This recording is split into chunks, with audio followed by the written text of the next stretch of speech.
Matthew 22.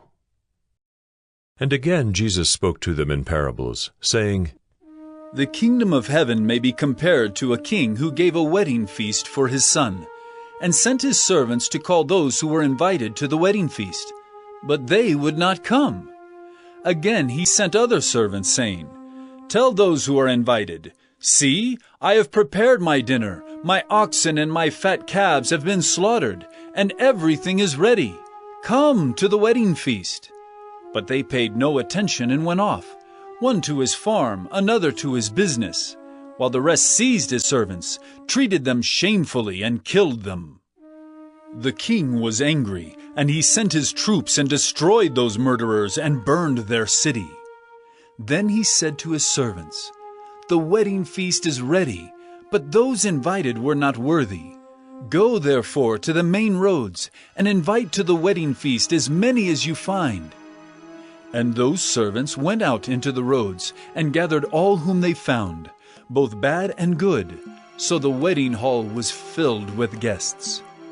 But when the king came in to look at the guests, he saw there a man who had no wedding garment. And he said to him, Friend, how did you get in here without a wedding garment? And he was speechless. Then the king said to the attendants, Bind him hand and foot and cast him into the outer darkness. In that place there will be weeping and gnashing of teeth. For many are called, but few are chosen. Then the Pharisees went and plotted how to entangle him in his words. And they sent their disciples to him, along with the Herodians, saying, Teacher, we know that you are true and teach the way of God truthfully, and you do not care about anyone's opinion, for you are not swayed by appearances. Tell us, then, what you think. Is it lawful to pay taxes to Caesar or not? But Jesus, aware of their malice, said, Why put me to the test, you hypocrites? Show me the coin for the tax. And they brought him a denarius. And Jesus said to them, Whose likeness and inscription is this? They said, Caesar's. Then he said to them, Therefore, render to Caesar the things that are Caesar's, and to God the things that are God's. When they heard it, they marveled, and they left him and went away. The same day Sadducees came to him, who say that there is no resurrection. And they asked him a question, saying, Teacher, Moses said, if a man dies having no children, his brother must marry the widow and raise up children for his brother.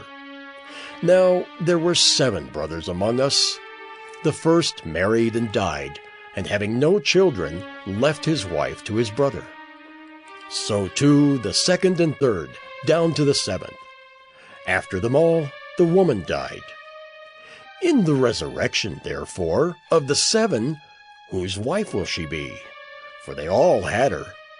But Jesus answered them, You are wrong, because you know neither the Scriptures nor the power of God. For in the resurrection they neither marry nor are given in marriage, but are like angels in heaven.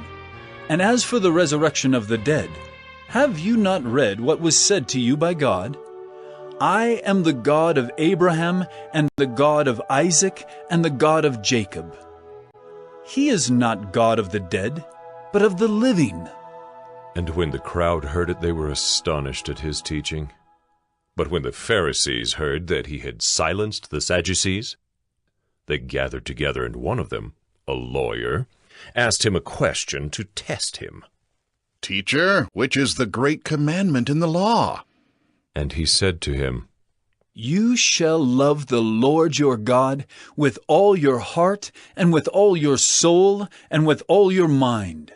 This is the great and first commandment, and a second is like it. You shall love your neighbor as yourself. On these 2 commandments depend all the law and the prophets. Now, while the Pharisees were gathered together, Jesus asked them a question, saying, What do you think about the Christ? Whose son is he? They said to him, The son of David. He said to them, How is it then that David, in the Spirit, calls him Lord, saying, The Lord said to my Lord, Sit at my right hand, until I put your enemies under your feet? If then David calls him Lord, how is he his son?